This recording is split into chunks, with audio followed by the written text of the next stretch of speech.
Kita mo, bigla nilang inactivate si Vico Soto para pangontra sa mga diskaya. Ano ngayon ang linya ni Vico Soto? Vico Soto revealed, let's sing a song. I see your true colors shining through. I see your true colors. The Bongbong Marcos show. Sabi nga ni Mama Lenny, number 1 sinungaling. Maniwala dyan, padrama-drama pa siya. Hindi ko alam na ganito na pala ang gobyerno. Tingnan mo nga kami. True. Ayun. Ano masasabi mo dun sa Kasi, itong mga Bex, at ang nakakaloka, yung nag-i-interview sa kanya na anti-Marcos, hindi man lang natawa. Si Vicky Morales. Oo. Tapos parang pa siya, you look teary-eyed. Na. Nakipagpekpekan no? Parang, hindi ka na binauka nung sinabi sa'yo na hindi na ganito na pala ang gobyerno, ganito na pala kadumi. Hindi ka na bilaukan, Be? Oo. Na parang hindi mo alam, nakaharap mo, anak ni Ferdinand. At yan ay yan ang talagang isa mga Nepo babies. Oo, original. Diba? BM, sinabi niya, hindi, name dropping lang yan. Si Vico Soto, ay sinungaling yung mga diskaya. Baka tapos na ang flood control fiasco. Di ba merong commission? Ha? Magtatayo in 48 hours, magde-declare daw, ipapakilala na daw ni Bongbong Marcos ang mga personalidad na mag-iimbestiga ng flood control fiasco. So, pinili niya yon. Malamang.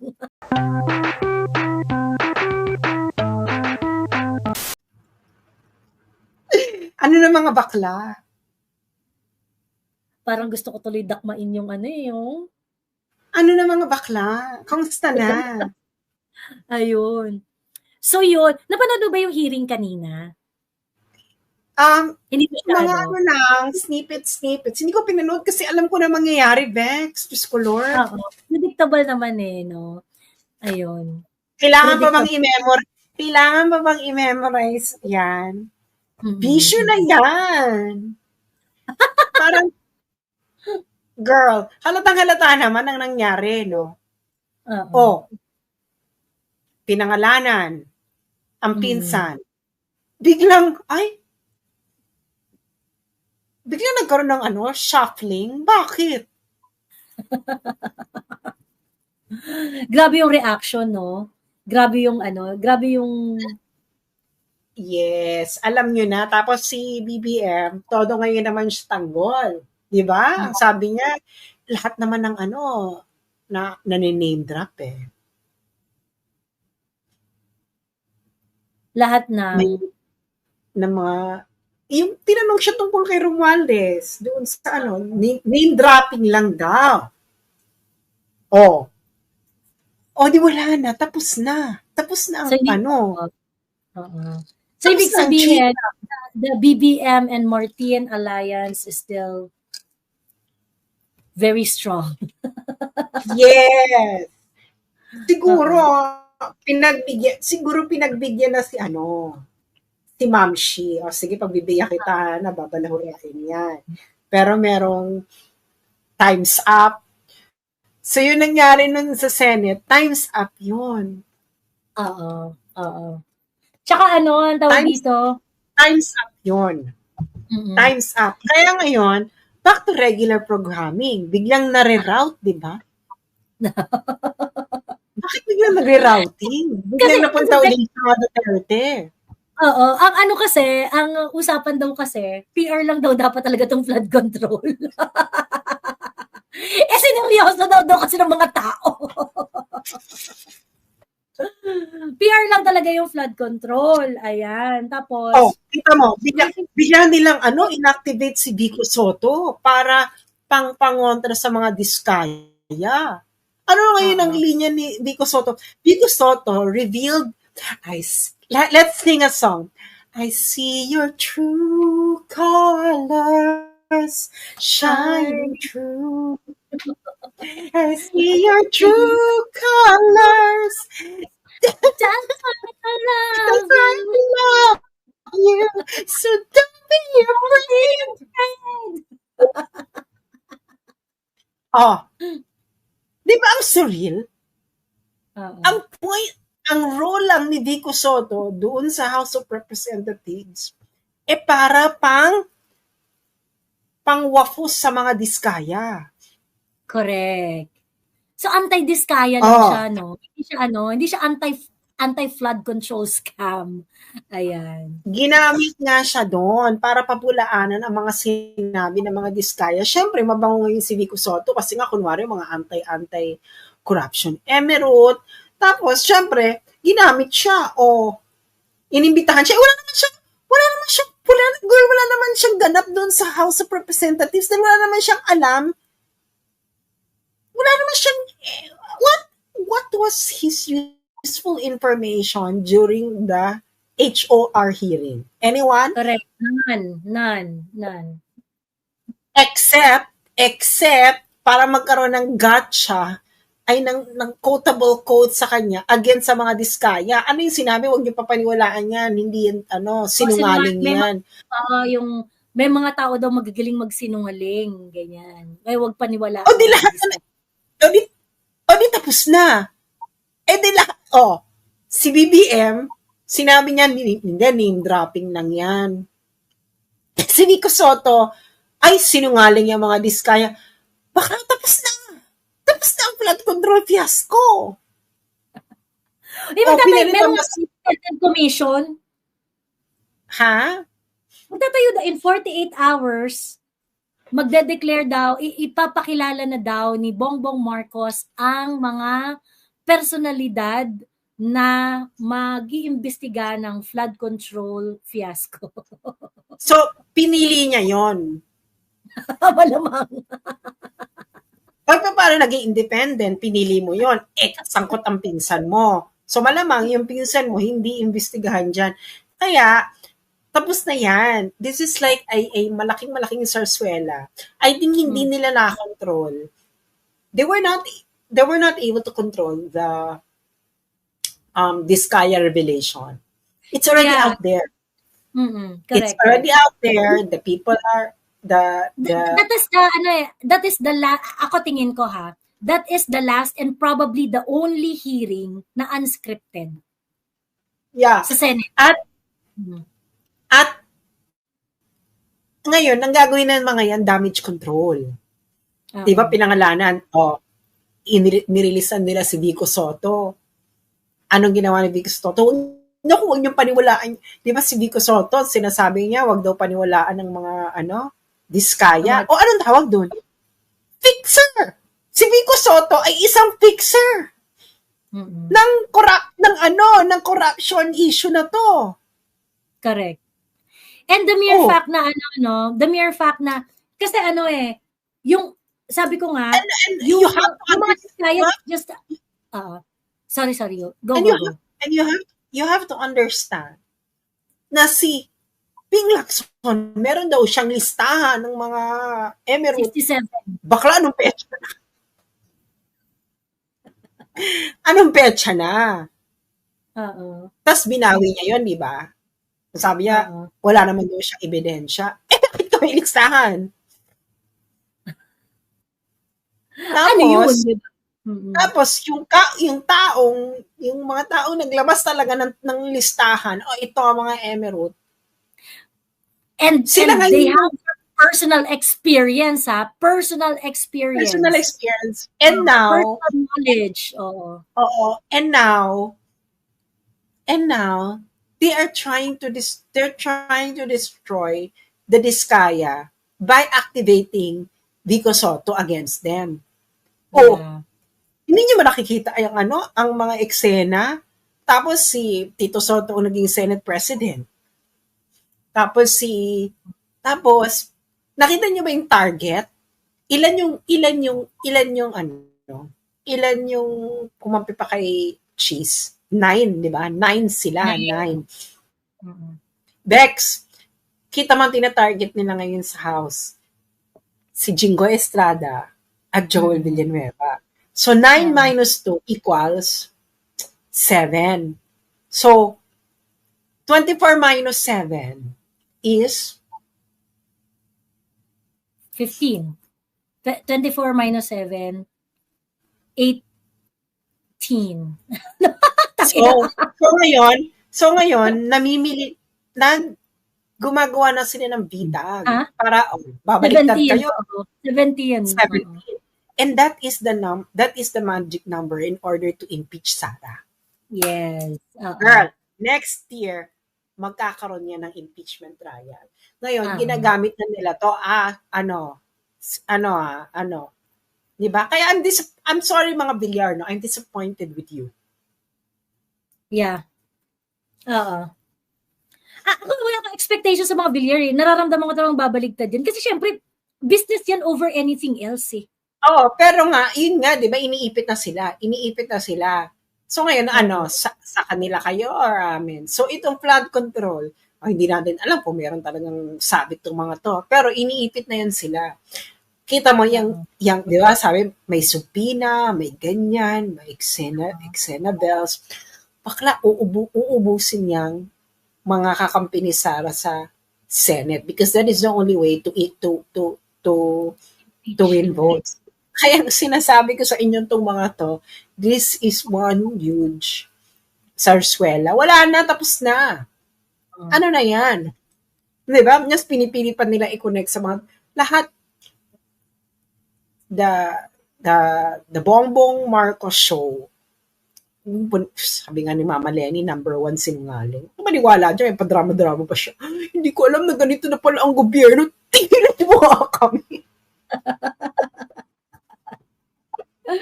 True. Ayun. Ano masasabi mo dun sa ano? Kasi, itong mga Bex, at ang nakakaloka, yung nag-i-interview sa kanya na anti-Marcos, hindi man lang natawa. Si Vicky Morales. Oo. Tapos parang ano pa siya, you look teary-eyed. Ina. Nakipagpekpekan eh, no? Parang, Hindi ka na binauka. Nung sinabi sa'yo na, hindi, na ganito na pala ang gobyerno, ganito na pala kadumi. Hindi ka na bilaukan, ano? Be? Oo. Na parang, hindi mo alam, nakaharap mo, anak ni Ferdinand. At yan ay yan ang talagang isa mga Nepo babies. Oo, original. Diba? Diyos ko. Nakakaloka. Yung sa mga diskaya kasi, ang tawag dito,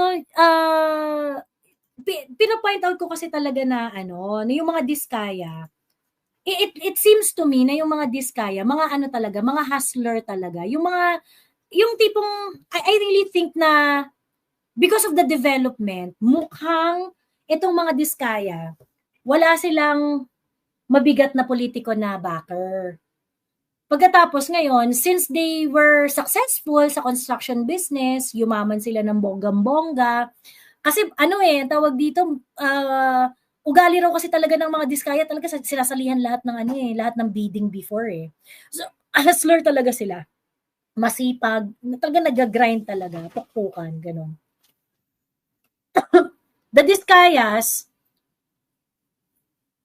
eventually realize na parang, ang laki-laki ng mga pinagbibigay namin ng mga cut, pagkatapos kami, ang lit-lit ng kita namin, ganyan-ganyan. Kung magpolitiko na lang rin kaya kami, gano'n. And I think that is when the diskayas fell apart. Kasi, nagkaroon sila ng political ambition, tapos, nilabanan nila si Vico Soto sa Pasig.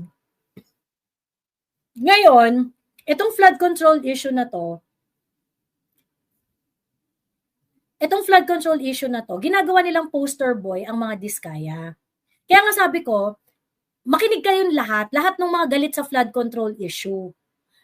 Habang ginagawa ang mga diskaya na poster child ng flood control problem, okay? The more Vico Soto is going to benefit from it. Kasi yan ang magkalaban eh. Yung magkalaban sila sa politika sa Pasig, 'di ba? Naglaban yan bilang mayor sa Pasig. Si Sara Diskaya at saka itong si Vico Soto. So ngayon, the more na i-highlight nila ang mga Diskaya, kurap, ganyan. At pinipit against Vico Soto, the Diskaya became the perfect villain to the Mama Mary image of Vico Soto. 'Di ba? But it has nothing to do, okay? It has nothing to do, or at least it has a very, very, very little thing to do with the flood control scandal. Kasi ang mga Diskaya, hindi nga sila yung hindi nga sila yung number one na contractor, SunWest. Hindi naman sila.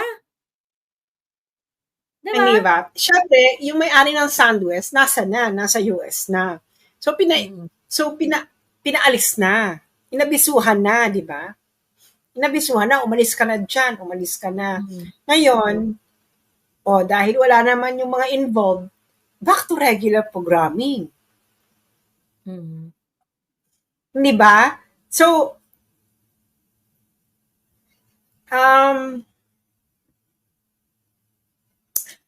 ako, ito na masasabi ko, no? Yung Indonesia, nagwarla-warla na yung mga tao. Sa Nepal, Nepal, oo. Asawa ng Prime Minister ay natik, sinunog ng mga tao. Grabe, no? Ganon sila kagalit, sinunog nila ang asawa ng PM at sinunog nila mga bahay ng mga... Hindi ba? Oo. Student-led yung sa Nepal no? Student-led. Oo, naimbierna na lahat. Naimbierna na lahat. So, eto talaga, pinaglalaruan tayo. Kasi nga, they know that they can. Nahawak nila yung mainstream media, and then that's all what they need. Hawak nila yung mainstream media eh. Di ba? O kayo dyan sa mga social media, hanggang social media lang naman kayo, ganyan ang mga eksena niya. So hawak nila ang mga mayayaman, hawak nila siguro ang simbahan, kita mo yung simbahan, wala man lang magsabi, no? Oy, Martin Romualdez, corrupt ka, ganyan, mag-ano ka. Wala, lahat naman yan, syempre nagdo-donate din yun sa simbahan yung mga yan, no? So ngayon talaga, wala. Parang chika-chika portion. Ganyan. Chikahang portion na lang yan. Kasi nga, pag pakinggan mo yung mga Diskaya, talagang, okay, ganig kayo, pero may nararamdaman akong sincerity sa sinasabi ninyo. I am going to, to show teka lang ha, may yung mga Diskaya, actually napanood mo ba yung nagsabi yung mga Diskaya na teka, ito. Wait. Ito. Ipakita lang natin sa lahat.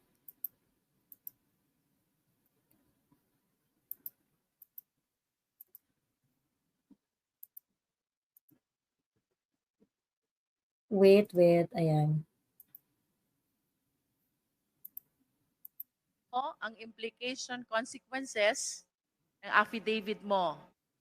Hindi ka ba natatakot makulong? Natatakot, Your Honor. Hindi ka ba natatakot makulong ang asawa mo? Natatakot, Your Honor. Hindi ka ba natatakot na mapalayo kayong mag-asawa sa inyong mga anak? Natatakot, Your Honor. Then why? Why did you execute this affidavit? Your Honor, mas natatakot po kasi kami sa buhay namin ngayon dahil kinukuyog na po kami ng taong bayan. Kaya po, nag-execute po kami ng affidavit na ito dahil 120 million Filipinos po ang parang gusto kaming patayin at kami na rin po ang pinag-uusapan sa mga misa ng simbahan. Yung mga kamag-anak ko na gusto na nilang magsalita sapagkat po lumalabas na parang ang sama-sama po namin. Parang gusto kaming patayin ng buong 120 million na Pilipino. Kaya ngayon po, naisip po ng misis ko at ako po na mas mabuti pong yung mga pinangalanan na lang po namin dito ang maging kaaway namin at yun na lang po, alam namin po na ito lang po ang papatay sa amin, itong mga taong ito. Hindi po yung 120 Pilipino na gusto kaming katayin. At yung nangyayari po sa amin dito ngayon ay parang nakakahiya. Para kaming magnanakaw, samantalang hindi naman po kami nagnakaw. napilitan lang po kaming gawin ang bagay na ito sapagkat mutual terminate nila ang mga project namin. Hindi kami pinasisingil.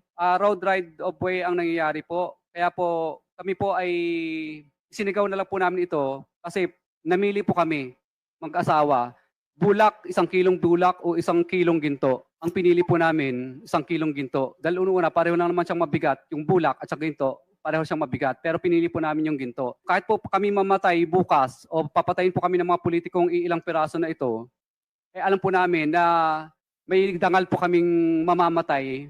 Kaysa naman patayin po kami ng buong Pilipino sa Pilipinas, na kahit saan po kami magpunta sa dulo ng Mindanao, Luzon at Visayas, ay parang kaaway po namin lahat ng mga Pilipino. Samantala ngayon po, natatakot po kami sa buhay namin. Alam namin kung sino lang ang kaaway namin. Yung mga pinangalanan po namin dito, ito na lang po ang alam namin kaaway. Hindi po 120 million Pilipino po ang kaaway namin.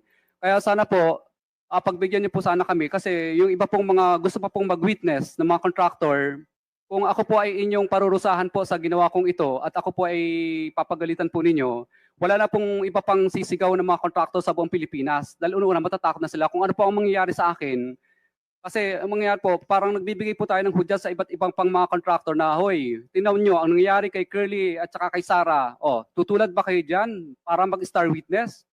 Hindi na sila sisigaw, parang nagbibigay po tayo ng anyaya sa lahat ng mga tao na ang maging star witness. Chair, if I may, naiintindihan mo ang implication Ayan. consequences ng affidavit? O, diba?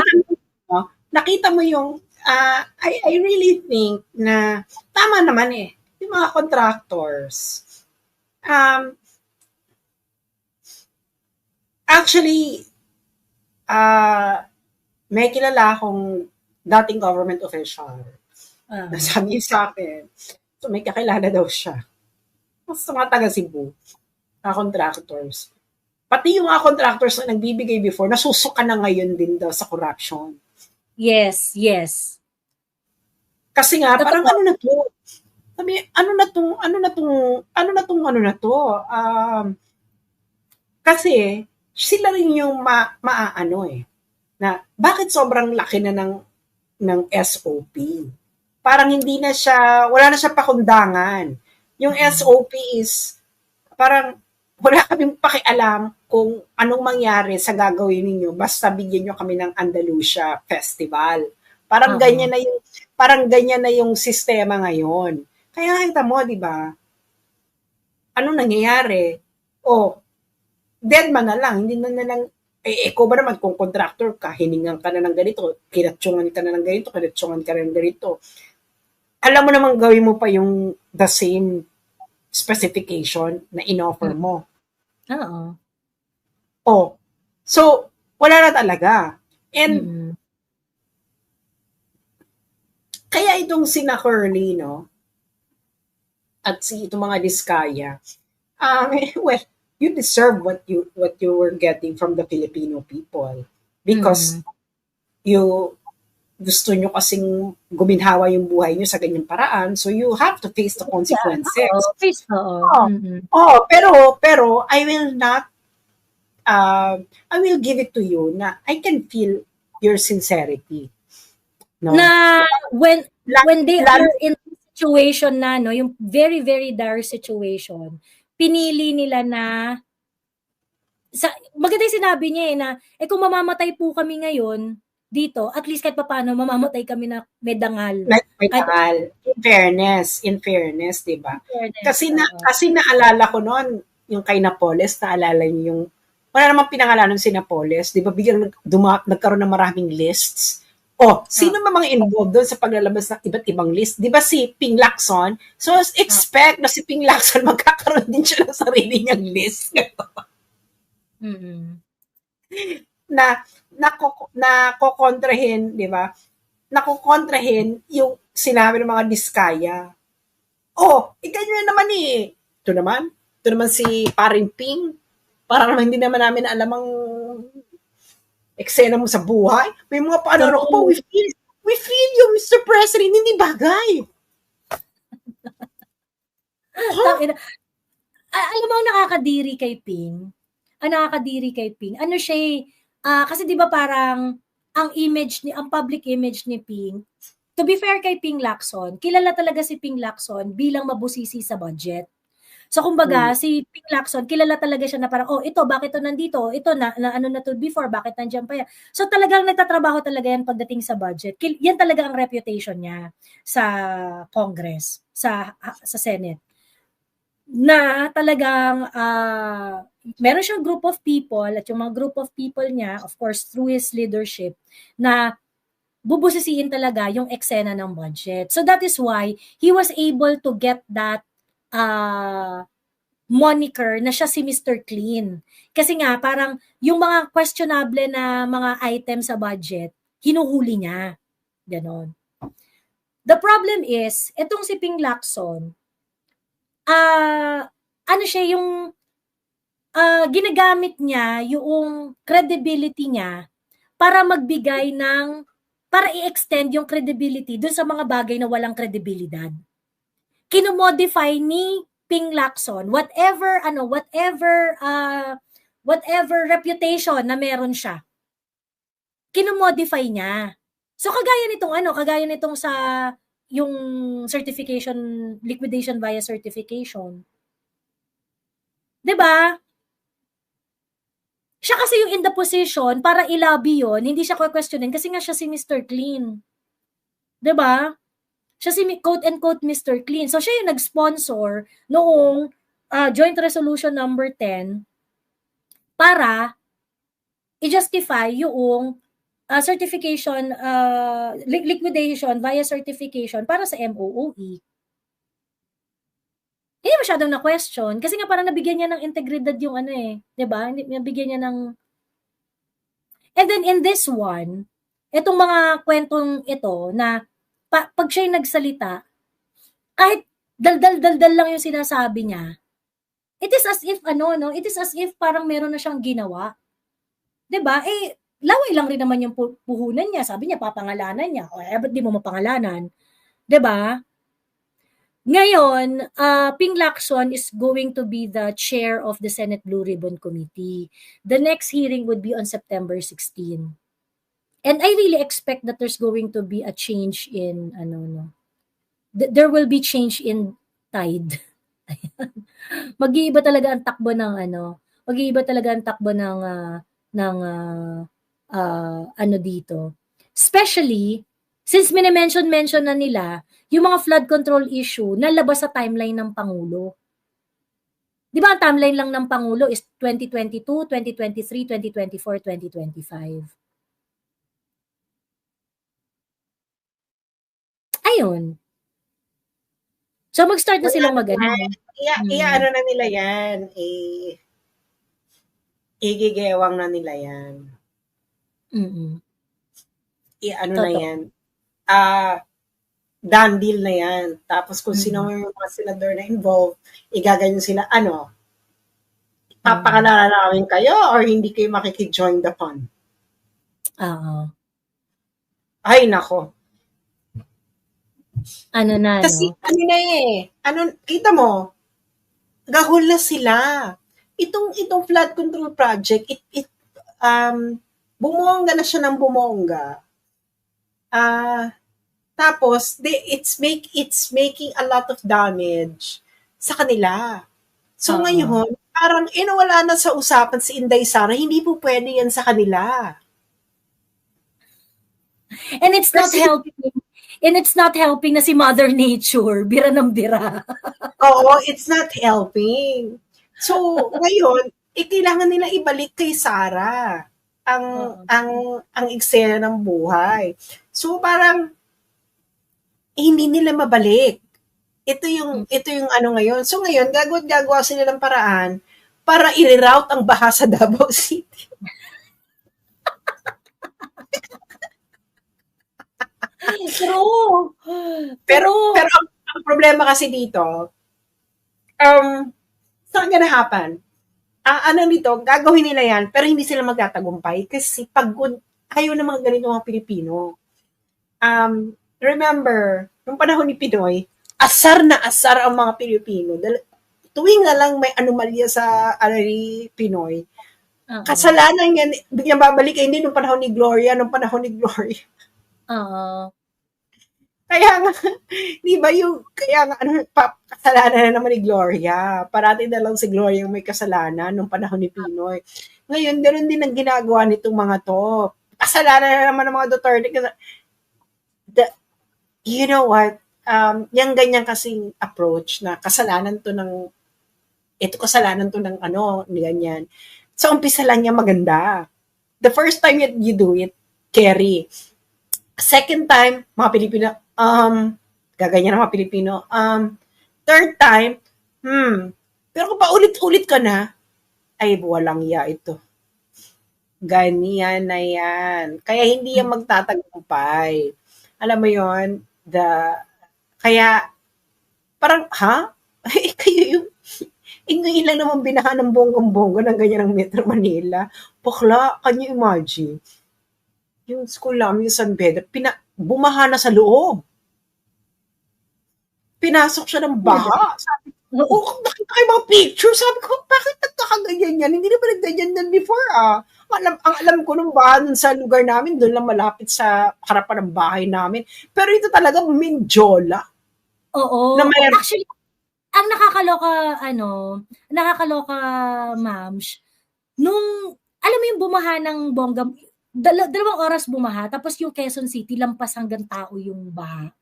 Tapos, alam mo yung malalang baha, yung sobrang malalang baha, doon sa mga pink area, sa Miriam, sa Katipunan, yun. Sa Ateneo, yun talaga. Ako dyan. I live there, in Katipunan. Like, almost across Ateneo. Girl, that was like way back in 2002. Girl, hindi dyan binaha. So, I lived there 2002, 2003, 2002, 2003. Hindi yan binabaha. Noong panahon na yun, hindi yan binabaha. Kaya nga nakita ko yung picture, ano to? Paano naman nagkaroon ng ganitong baha? Girl, hindi talaga siya binabaha.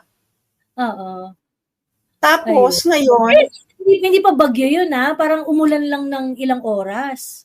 Yun lang yung, nagkaroon lang ng downpour ng ilang oras. Parang, tas ganito na yung and, tapos, pinabaha ang mga villages, can you imagine? Ang mga mayayaman. So, parang, ano to? Iba na to. Tapos, biglang, can you imagine hindi lang isang parte ng Manila ang nakalubog. Buong Metro Manila ang lubog. So, kung i-eksinahin mo, kayo dyan kayo mga taga Manila ang may problema. Pero, yung mga taga Davao ang may problema, ang gagawin nilang problema. Tama ba?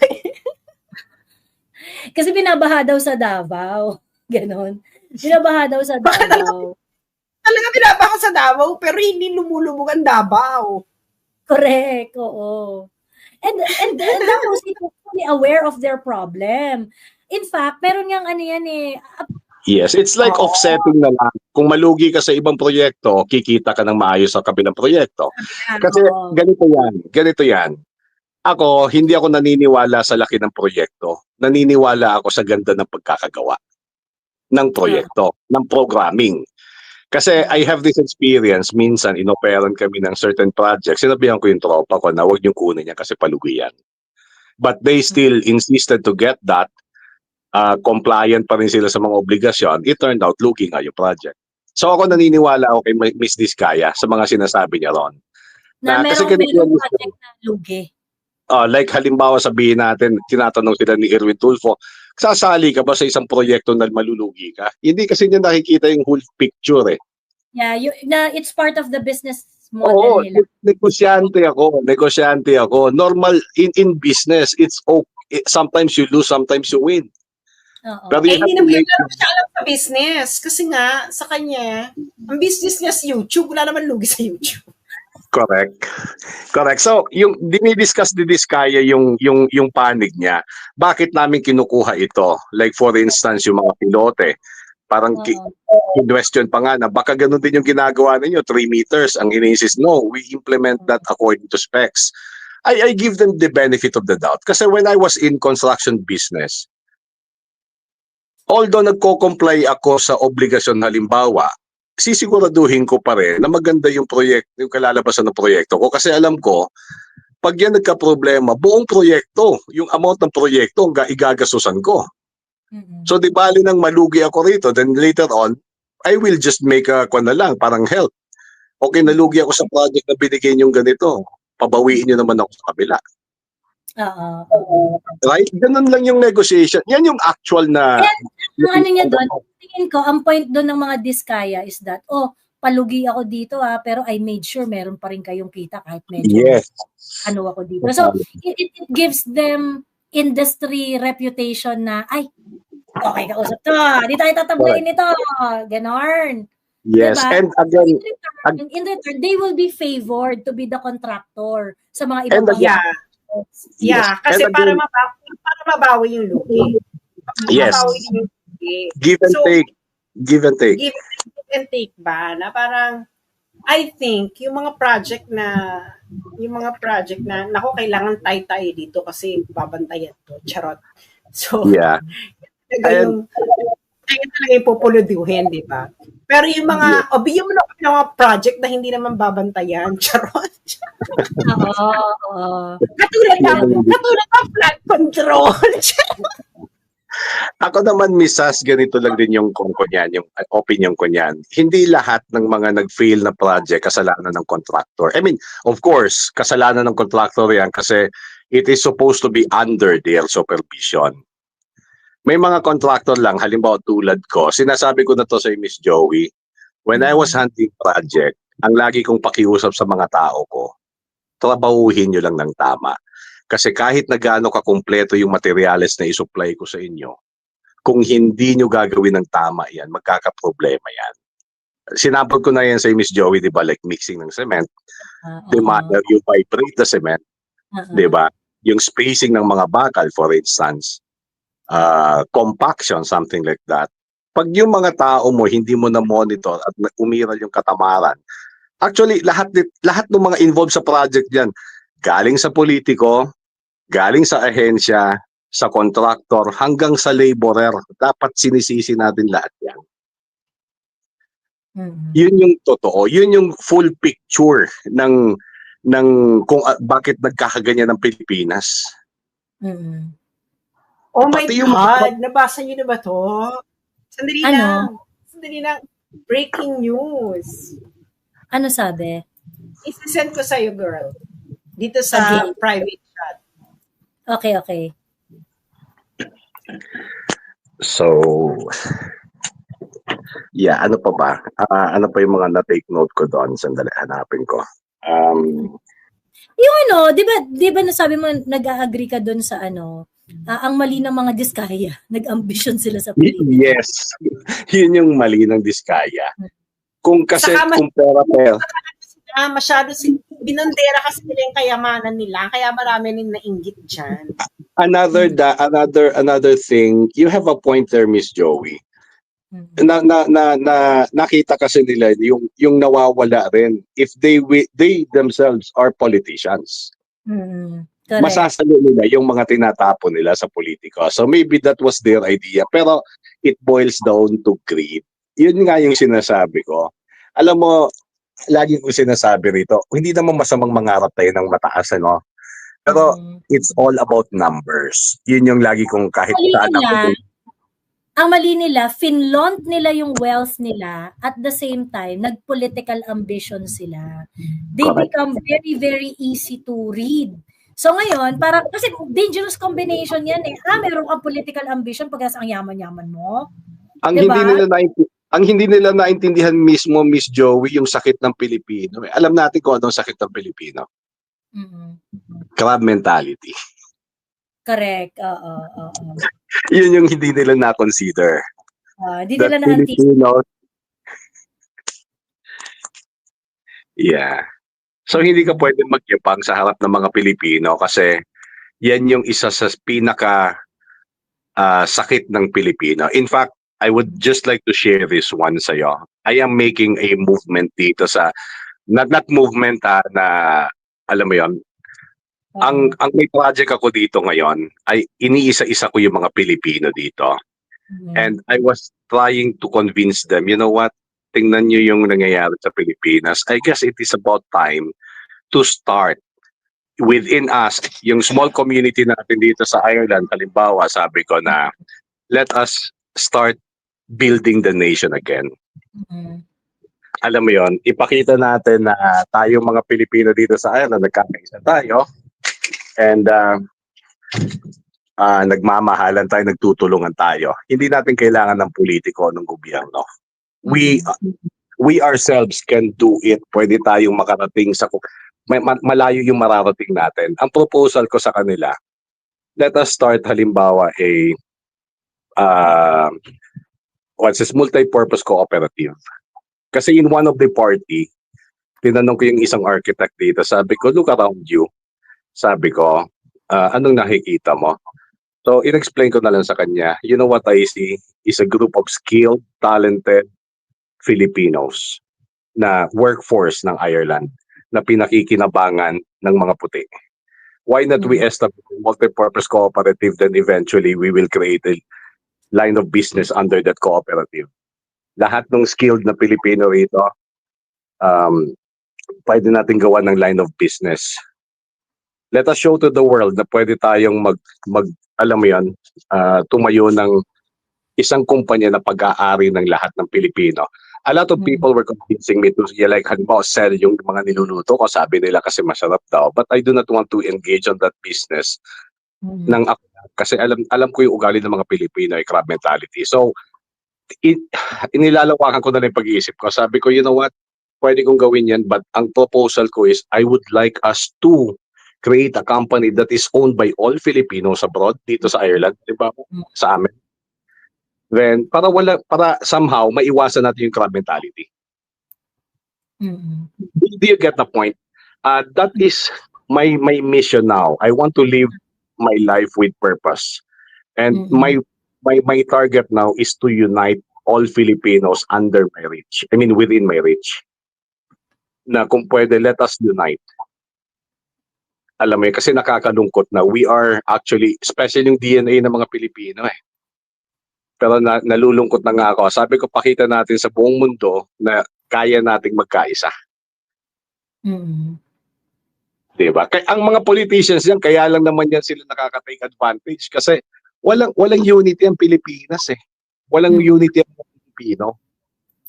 Diba? True. So, ayun lang. Ganon. Anyway, so going back dun sa Senate hearing, sa kwan naman, Miss Joey, actually natuwa ako sa hearing sa Congress, sa HOR. Kasi di ba lumabas na Klaro na talaga yung intention. Other than that, Miss Jo, natutuwa ako kasi To be fair sa mga contractors, no? To be fair sa mga contractors, sabi greedy rin mga contractors. To be fair sa mga contractors, they have to be right to be greedy because they're businesses. Yes. They are expected to earn a profit. Bakla, wala namang private business na hindi greedy. Sino dyan?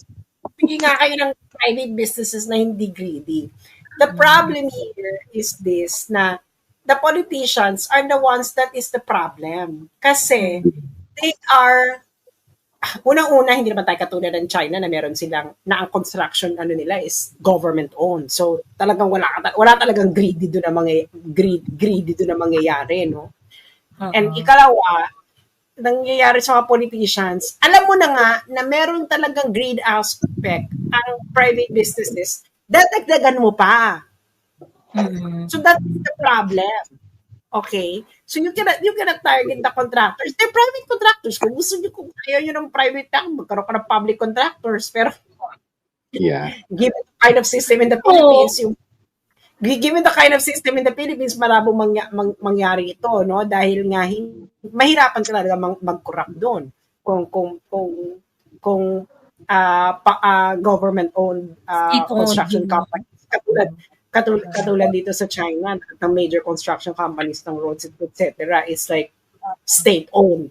So, so ngayon, yan ang sistema sa Pilipinas. So, ang problema talaga is the politicians and the officials, government officials, that want to be greedy as well. Oo. Sumasabay, misas, nakikishare, parang ganon. Oo. They are also taking advantage kasi syempre kapag negosyante ka, you always look for opportunities. Kaya nga, 'di ba, start pa lang nitong flood control project na to, disagree na ako dun sa talaga pag-iinitan natin yung mga kontraktor. Kasi ang issue ng mga kontraktor is just regulation.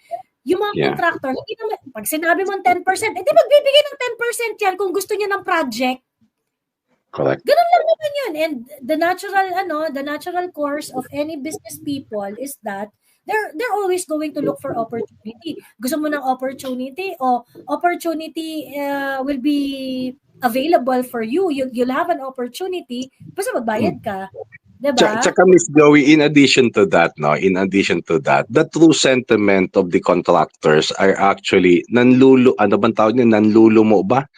Or alam mo yung parang galit din yan sa mga politicians. Pag sila nagkakausap niyan, they are, talking shit din behind those politicians. Kasi nga, masakit yung bang ikaw yung nangapital, pagkatapos ikaw yung nagsakripisyo, then mas malaki pa yung cut ng mga hayop na politiko na to. Oo. Diba? Yun yung just let us just be clear. Oo. Wala naman silang choice. Kailangan nilang tumugtog. Nandyan sila sa sayawan eh. Kailangan nila sumayaw sa tugtog, di ba? May mga contractor lang talaga na greedy na talagang sinasadyang substandard. Like yung halimbawa na witness ng mga congressman ngayon na yung pinabunot nila yung mga shit piles. Yun talaga matawag mo mga contractors yun na mga greedy na talaga. Alam mo yun, tipong nagnanakaw na talaga. Pero marami pa rin matitinong contractors, Miss Joey, na kahit napalugi sila, they will still continue to perform or deliver as per specifications. Kasi ako nga naman, kasi ganito lang yung mindset ko, Miss Joey. Pag yung proyekto ko nagka-problema, hindi lang yung lugi ko ang mawawala sa akin, kundi posible akong makulong, mapapailan ako ng kaso. Pangalawa, kung paaayusin sa akin yung proyekto na ginawa kong mali, mas malaki ang gastos noon. So I would rather take that loss pero i-implement ko ng maayos yung proyekto. Then subukan ko na lang Sir PJ, ang mahirap kasi, parang ang hirap magkaroon ng morals kapag kunwari, in order to get that project, ang dami mong babayaran. So ngayon, kumbaga parang ang hirap magkaroon ng morals, so parang lahat sila nanlalamang pagkatapos ako hindi man lalamang. Tapos ako gagawin ko yung trabaho ko bilang contractor. Nasa kwan na yung Miss Joey. Depende na yan sa contractor. But I am telling you that ako may mga kilala akong contractor. In fact, nung nasa opisina ako, I am recommending contractors na maayos. Kasi ako kinakausap ko yung mga yan nung araw eh. Sabi ko, alam mo, pakiusap ko lang sa inyo, gawin nyo lang yung trabaho ng tama. Kasi hindi naman kayo malulugi rito eh. Kasi when I was in the office before, when I prepare projects, halimbawa na nakatokas kay contractor A, ang ginagawa ko, tingnan mo kung baka nagkamali ako. Kasi may blessing na sila, Miss Joey. I just want to make that clear, ha? Wala na rin ako magagawa eh. Yun yung utos sa taas eh. Nasa kanya mapupunta eh. So what I do is, pinatitingnan ko kung okay yung proyekto, yung estimate na ginagawa ko. Okay, kung may kulang, sabihan niyo ako so that makorek ko. Pero ang pakiusap ko sa kanila, wag niyo nang nakawan. Wag niyo nang nakawan. I-implement niyo na lang ng tama. Yun kasi ganun na yung kalakaran. Kaya nga 'di ba sabi ko sa iyo before I resigned to the office, sinabi ko, kinausap ko yung boss ko that, sir, I can dance with the music but I only wanted to hit two birds in one stone. Yun naging sa akin. Pero nung hindi ako nasuportahan, that was the final moment that I decided this industry is not for me. Hindi ko kaya. True, masyadong cutthroat ayan. Anyway, PJ, ang tawag dito, move na tayo kay kay Popcorn. Yes, ma'am. Maraming salamat. And Miss Sas, it's an honor na makasabay ka rito. Ayan. Thank you, PJ. Salamat po. At nakamute ka, Sas. Sa ano muna tayo, balita ng taon. Ito, oo. Actually, na-mention ko to kanina. Yung ano, ang tawag dito, no start nung live, na-mention ko to. But anyway, anong POV mo dito? Anong ano mo? Ibig sabihin, malala na. Girl, ngayon, first time ko lang ito makarinig, ah. Girl, Oo. yung project na yan, February lang. Teka, iba pa ba This to dun sa binasa ko kanina? This Rejected February this year, ah. February this year lang yan na-approve yung project na yan. Tapos, in the same year, kinancel because of corruption. Iba pa siya. Iba pa siya. Oh. Kasi yung binasa ko kanina, it is a loan agreement. Na-approve na yun eh. Na-approve na. Yung Yeah. binasa ko kanina na ano, na-approve na siya. Tapos, teka lang. Pareho lang yan, loan agreement ng South Korea. 510 million dollars. Well, won yung alam ko. So, Oo. so nakakahiya. Can you imagine, ha? Ngayon lang taon na yan. So, ibig sabihin, gano'n na kalala. Kasi ito approved ng 2024. 2024 siya approved. Iba pa. Talaga? Iba pa? Nakakahiya. Tapos hinabol nila. Sabi nila, ang tawag dito, the Ministry of Strategy and Finance has decided not to support the project due to potential corruption and mismanagement and officially notified the Philippines in April 2024. Ay, iba pa to, Bax. So, 2 times na ang Korea. Oo. Nakakahiya kayo. Nakakahiya ka, Bongbong. Oo. Girl, parang ngayon na ako nakarinig na ganito, kaka-approve ng loan, tapos biglang Oo. cancelled na dahil corrupt kayo, mga magnanakaw kayo. True. Tangina. Ayun. So hindi siya hindi siya na-approve yung loan pero hinabol nila. Tapos sabi hindi na kami suspended na. May isa silang due to the pressure from Representative Kwon Song-dong and the Minister Choi Sang-mok, di